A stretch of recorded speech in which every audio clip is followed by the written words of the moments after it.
এবার আমি ডালটা সেদ্ধ করে নিয়েছি, একটু টমেটো কাঁচা লঙ্কা সব কিছু দিয়ে ডালটাকে এবার দিয়ে দিলাম।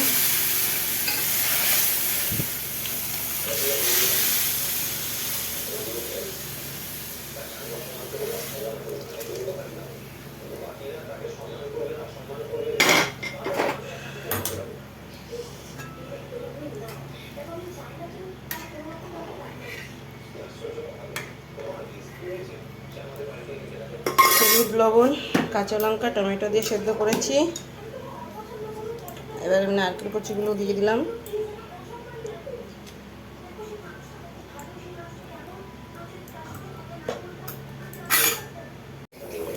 গরম মশলা দিয়ে দিলাম আর একটু ঘি দিয়ে দিলাম। হয়ে গেছে আমার ডাল, ছোলার ডাল, কারণ আজকে নিরামিষ।